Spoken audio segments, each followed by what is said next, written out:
Eżis ħuti, għadna kif bdejna żmien ir-Randan fil-liturġija tal-Knisja Kattolika. Il-Knisja Kattolika ma ssegwix biss il-kalendarju ċivili. Hija tqaddes iż-żmien billi tgħix il-ħajja ta' Sidna Ġesu Kristu tul is-sena liturġika. Is-sena liturġika kollha kemm hi timxi mal-festa solenni tal-Għid tal-Mulej. Jiġifieri il-ġrajja vera ta' dbatija, il-mewt u l-qawmien ta' Ġesu mill-imwiet. Nhar l-erba' li għadda li nsejħulu l-erba' tal-imwiet u li hu l-bidu tar-Randan, aħna bdejna nħejju ruħna għal dan il-misteru tal-Għid.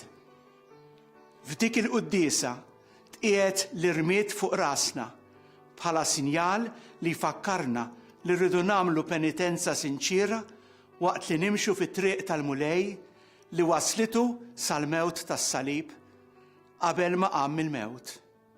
F'dik l-istess quddiesa dejjem jitħabbar l-Evanġelju li jipproponilna bħala emejjel tar-Randan, it-talb, is-sawm u l-emejjel ta' karità. F'din l-ittra pastorali aħna se nagħmlu ftit riflessjonijiet fuq it-talb u fuq il-karità kif irid jgħixhom in-Nisrani.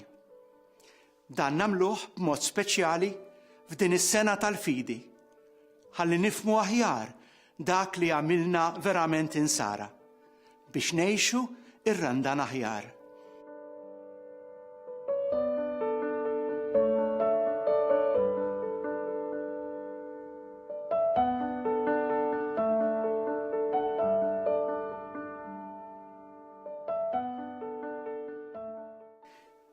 It-talb huwa dawk il-mumenti li fihom aħna niġu f'kuntatt ma' Alla. Biex nagħmlu dan, irridu nħallu spazju fil-ħajja tagħna biex jidħol il-Mulej. Aktar ma nagħtu ħin lit-talb, aktar nistgħu nagħmlu esperjenza profonda ta' Alla. Ġesu talab qabel il-mumenti deċiżivi tal-missjoni tiegħu. Qabel ma il-missier ta' xhieda għalih fil-magħmudija tiegħu, qabel it-trasfigurazzjoni, qabel ma temm il-pjan tal-imħabba tal-missier bil-passjoni tiegħu. U kien imur waħdu ħafna drabi f'xi post imwarrab biex permezz tat-talb jiltaqa' ma' Alla l-missier. Wara li bagħat lin-nies, tela waħdu fuq il-għoljiet biex jitlob. X'ħin sar fil-għaxija kien għadu hemm fuq waħdu.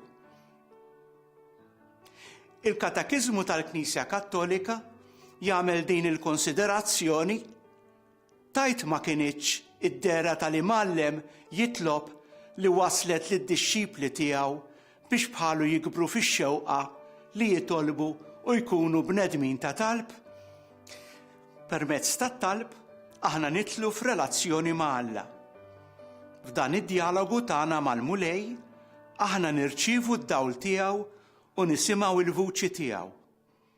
Għalhekk huwa taġit għalina meta nitolbu bil-kelma ta' Alla biex tgħinna niftħu qalbna għall-verità li jrid jgħallimna Alla l-imbierek. Fl-ittra li permezz tagħha ħabbar is-sena tal-Fidi, il-Papa Benedittu 16 ħeġġiġna sabiex niskopru mill-ġdid it-toma tal-kelma t'Alla li l-Knisja twaslilna b'fedeltà u mantnu ruħna bil-kelma tal-ħajja. Inkella l-uniku ħaġa li jkollna hija r-raġunar ta' moħħna u l-influwenzi ta' madwarna.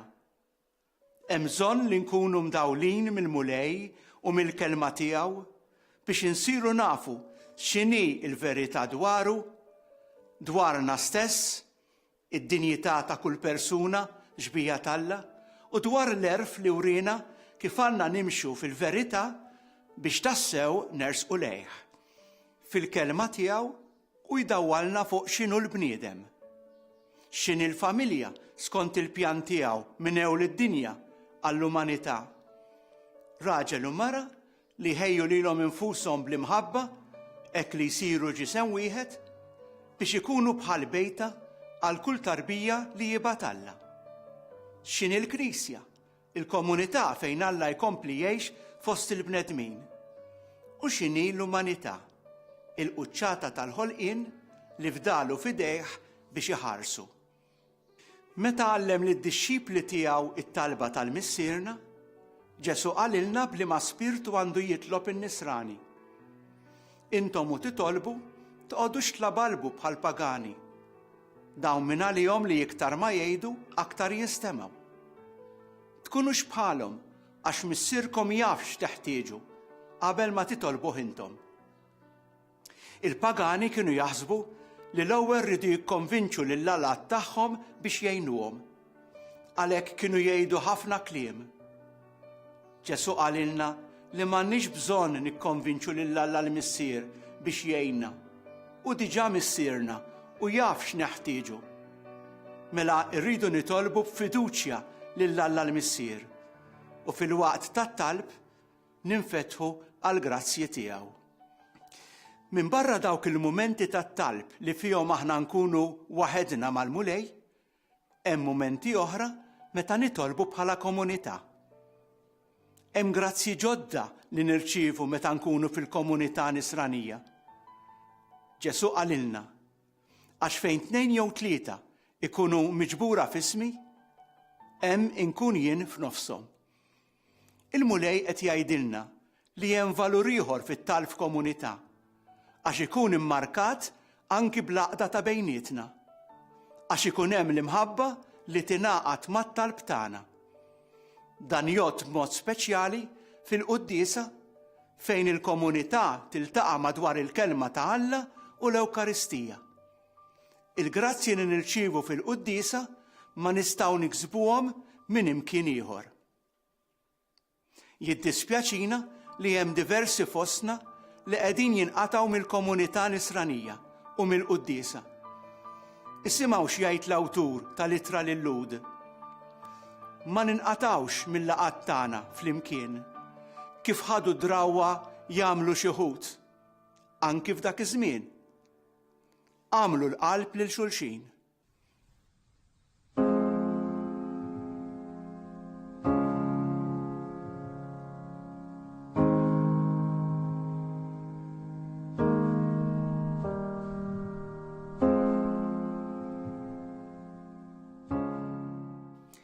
San Ġagbu fl-ittra tiegħu jgħid dawn il-kliem.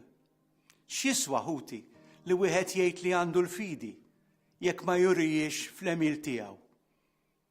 Hekk ukoll il-fidi jekk tkun waħedha u ma jkollix l-emil, tkun mejta fiha nfisha. Il-grazzja tal-mulej miqatt għal persuna waħedha f'egojiżmu, iżda tingħata lil persuna biex biha tinbidel biex tagħmel it-tajjeb lil proxmu.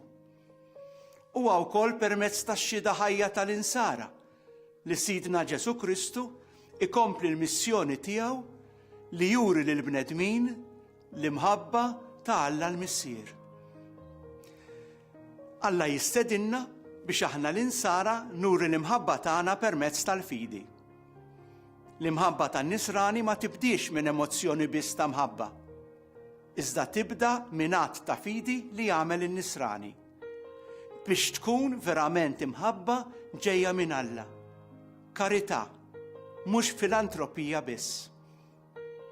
Dan l-att ta' fidi jibda mill-fatt li kull bniedem huwa maħluq minn Alla, xbija tiegħu. L-imħabba nisranija tibda minn att ta' fidi li kull bniedem huwa xbija ta' Alla. U jew hi, minu jew mini, in-nisrani imur lilin minn dak li jidher minn barra. Kulur tal-ġilda, reliġjon, ġens jew sess. Biex taħt dan kollu jara xbija ta' Alla u jħobb lilu fihom. Aħna ma nistgħux inħallu li jkun hemm xi ħadd li ma nħobbuhx. Biex dan ikun possibbli, hemm 4 kundizzjonijiet li jridu jseħħu biex l-imħabba tagħna tkun karità. Trid toħroġ minn Alla l-imbierek. Hija l-imħabba li nirċievu minn għandu li biha nistgħu nħobbu kif iħobbu. Din nistgħu nirċevuha biss fil-mumenti ta' talb li bihom niftħu qalbna biex nirċievu l-imħabba tiegħu. L-imħabba li toħroġ minn Alla trid tmur lil minn kull imħabba oħra. Għaliex l-imħabba tal-bniedem għalkemm tkun sabiħa hija dejjem immarkata b'xi egoiżmu. Għalhekk Ġesu jgħidilna kunu mela perfetti bħalma hu perfett missierkom li hu fis-smawiet. In-nisrani irid ukoll jagħmel xi darba f'ħajtu wegħda miegħu innifsu u ma' Alla li se jħobb biss u ma jħalli xejn mis-sentimenti tiegħu innifsu ifixkluh milli jkompli jħobb.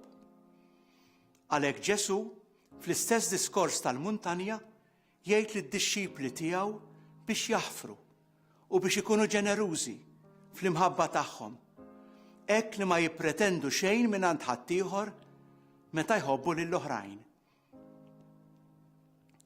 Iqiegħed ukoll in-nisrani ġewwa fih innifsu bejta ta' mħabba li ma jħalli lil ħadd u lil xejn iwaqfuh. Il-karità hija azzjoni, mhux reazzjoni. Jiġri x'jiġri, tibqa' tħobb. L-ikbar eżempju ta' dan huwa Sidna Ġesu Kristu fuq is-salib. Ma ħallix il-kefrija u l-mibeda ta' dawk li salbuh jibdluh. Ħaffrilhom minn fuq is-salib biex jibqa' jħobbhom.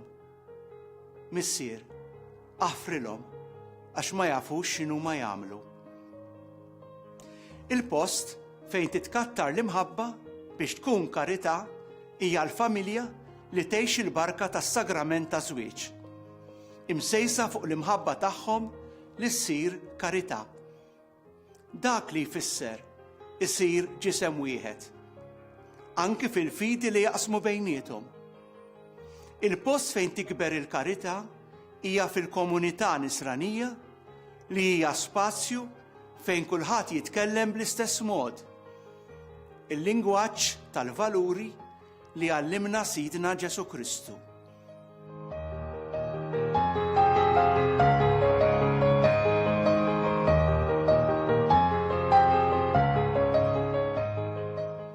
Eżiż, f'dan ir-randan inħeġġukom biex tagħmlu dawn l-għażliet u tgħixuhom.